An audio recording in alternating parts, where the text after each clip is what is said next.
Olá, amadinhos! Tudo bem? Agora o nosso momento de revisão, né? Da aula 10.2, que é emprego, de quê? Emprego de quê? Dos modos e tempos verbais.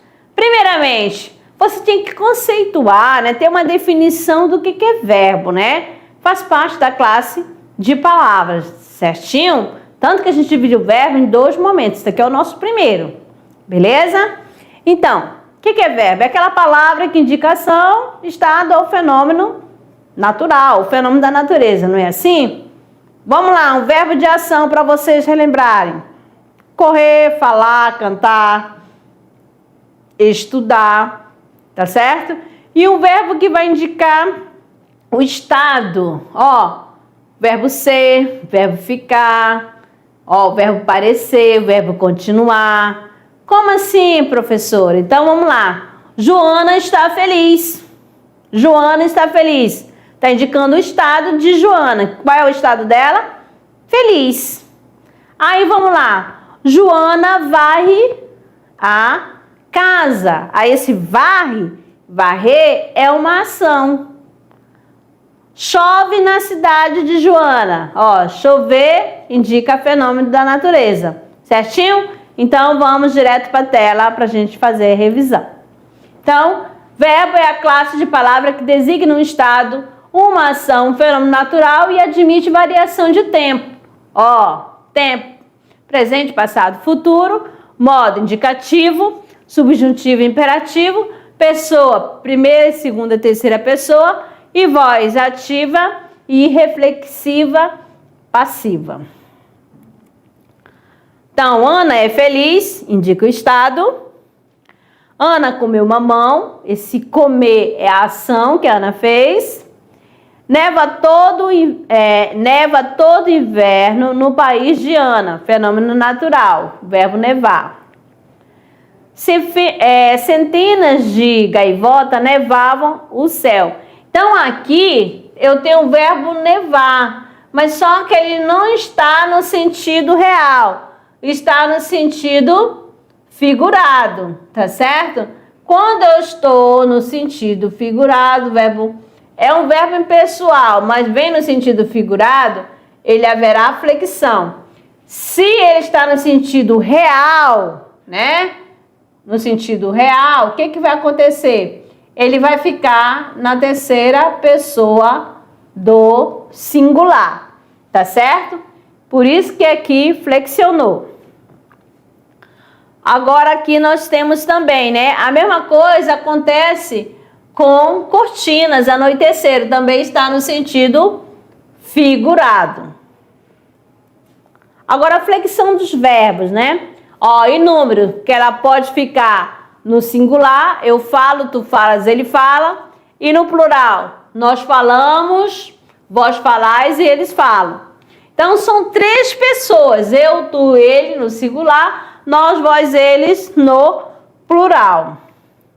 O modo indicativo, né? A certeza. Ana leu o livro. Agora, no subjuntivo, que é a hipótese, né? A questão da incerteza, que pode ou não acontecer. Se Ana lesse o livro, aprenderia. Então, o subjuntivo vai apresentar um fato de maneira duvidosa. E o imperativo, né? Aquele que vai indicar uma ordem ou um pedido, né? Leia, Ana, o livro. Saindo do modo, nós temos o tempo, né? Verbal. No presente, o que nós temos aqui? Espero, eu espero. No pretérito, no perfeito, no pretérito, eu esperei, tá certo? No imperfeito, eu esperava. Mais que o imperfeito, eu esperara. Agora, no futuro, usando o mesmo verbo esperar. No futuro do presente, esperarei. E no futuro do pretérito, esperaria. Certinho? Então, aqui, para vocês, né, as flexões verbais. ficamos por aqui e daqui a pouco vamos colocar em prática, certinho? Até lá! Oi, amadinhos! Retornamos. Exatamente para fazer as atividades. Vamos lá para a nossa primeira questão.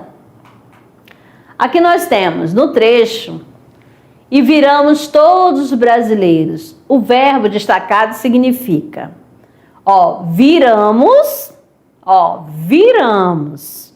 O que ele significa, né? A, diferenciar os povos. B, mover de posição. C, formar um novo povo. D, negar suas crenças. E, mudar o nome. Então, quando fala assim no trecho, ele está entre aspas, tá certo? E você já vai logo observando qual é o verbo que está nessa expressão, E viramos todos brasileiros. Então, claro, aí eu tenho o verbo virar. Qual a ideia que traz? O que ele significa? Qual é o sentido? A, B, C, D ou E.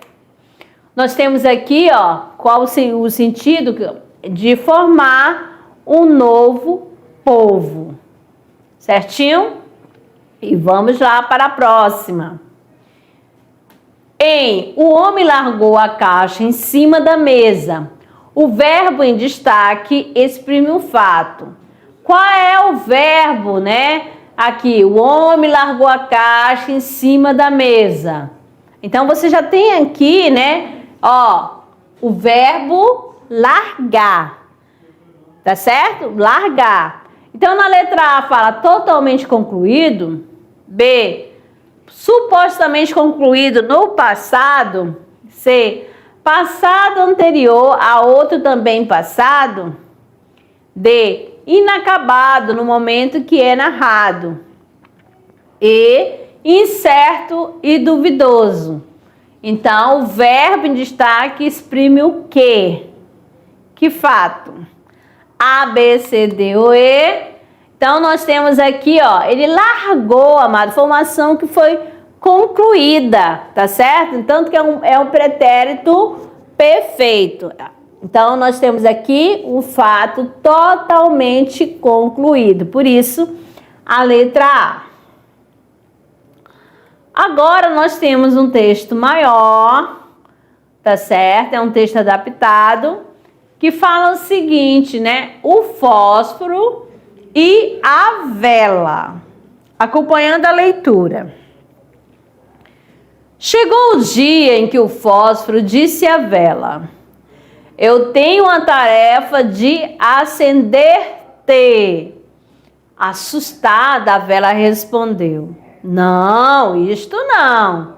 Se eu estou acesa, então os meus dias estão contados. Ninguém vai mais admirar a minha beleza. O fósforo perguntou: tu preferes passar a vida inteira inerte sozinha, sem ter experimentado a vida? Mas queimar dói e consome as minhas forças, sussurrou a vela insegura e apavorada. É verdade, respondeu o fósforo, mas é este o segredo da nossa vocação. Nós somos chamados para ser luz. O que eu posso fazer é pouco. Se eu não te acender, eu perco o sentido da minha vida. Eu existo para acender o fogo. Tu és uma vela.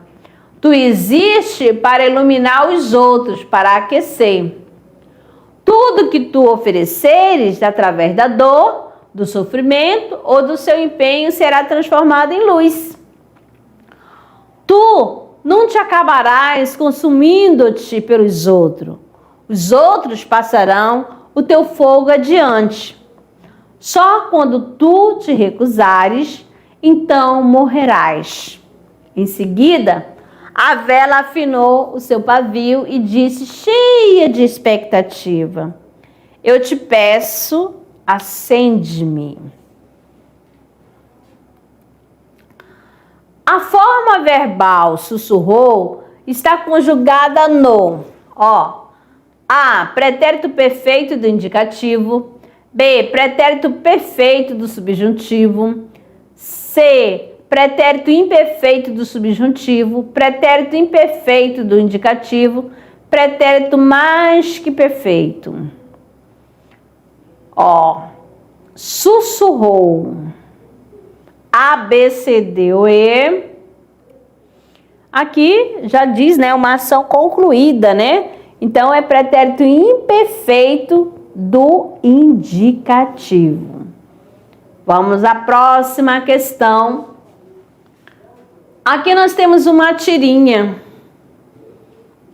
Observe bem para poder fazer análise, né? Para poder interpretar.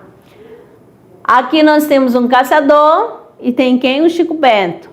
Olha a linguagem, né? Das árvores. Proibido caçar.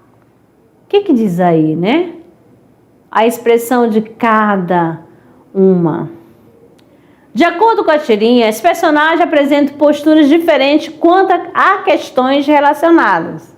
Aí nós temos aqui ao replantio de árvores, B, as relações interpessoais, C, ao comprometimento com a fauna, D, a relação com o meio ambiente e a interação social. Então, aqui você vai analisar o todo. Isso vai a expressão do caçador. Por que eu estou falando que ele é um caçador? Porque ele está com uma ferramenta, né? Ferramenta e um machado. Aí, olha só, a cara do Chico Bento aí, ó. Ele não está gostando, né, da situação. Tanto que ele está apontando para a placa. O que está escrito na placa, né? Proibido caçar. E aí? A, B, C, D ou E, qual é? Nós temos aqui a relação com o meio ambiente, né? Com a natureza, tanto que as árvores, né? A questão do desmatamento, aqui para você interpretar, você vai usar a sua bagagem, né?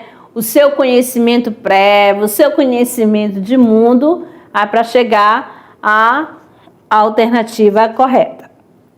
Certo?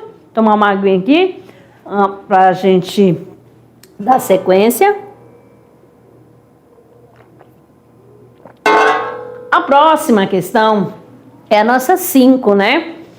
Que vai falar sobre o quê, né? O decolando para o futuro. Então, aqui, né? A questão 5. Desculpa aí. Tempos modernos. É uma letra da música de Lulu Santos. Eu vejo a vida melhor no futuro. Eu vejo isso por cima de um muro de hipocrisia que insiste em me rodear. Eu vejo a vida mais clara e farta, repleta de toda a satisfação que se tem direito do firmamento ao chão. Eu quero crer no amor numa boa, que isso valha para qualquer pessoa, que realizar a força que tem uma paixão. Eu vejo um novo começo de era, de gente fina, elegante, sincera, com habilidade para dizer mais sim que não. Hoje, o tempo voa, amor, escorre pelas mãos, mesmo sem se sentir. Não há tempo que volte, amor. Vamos viver tudo que há para viver. Vamos nos permitir. Essa canção é muito linda.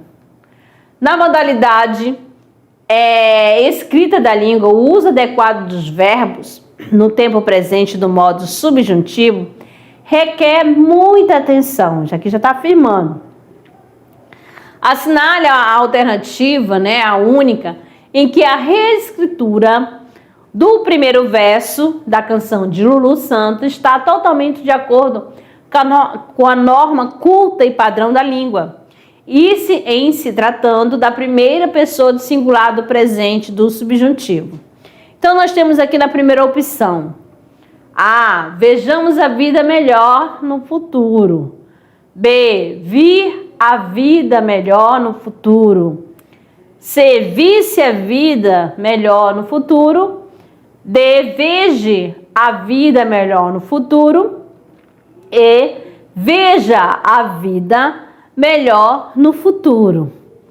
Aí você tem aí, né? Você vai observar que ele quer, né? Que esteja na norma padrão, exatamente na língua culta, né? Porque, ó, é a primeira pessoa do singular do presente subjuntivo. Como que ficaria? A, B, C, D ou E? Letra E, né? Veja vida melhor no futuro, tá? Não existe peixe. Bom, vamos para a próxima. Aqui, o nosso clube de leitura.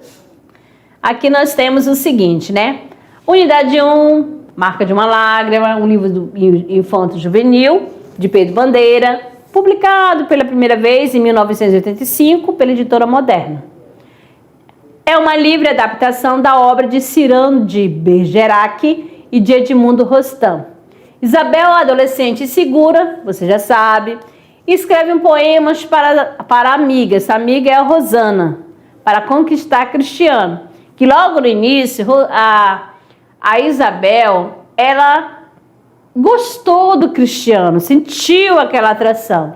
Mas Cristiano gostou de Rosana. Então, Isabel, ela sofre em silêncio, enfrenta um suspense policial e descobre entre lágrimas sua força, talento e verdadeiro valor. E a mensagem de hoje: não importa que você vá devagar, contanto que você não pare. Tá certo? Lembra da questão da fraqueza? A maior fraqueza é desistir. Então, o importante é você ir, seguir, vá devagar, né? Como sempre a nossa professora diz aqui, né? A minha parceira Alessandra, devagar e sempre. O importante é não desistir, certinho? Então, é essa reflexão para vocês, tá certo? Eu agradeço a companhia de vocês, ó, de cada professor, de cada estudante. Muito obrigada e até a próxima aula. Até lá!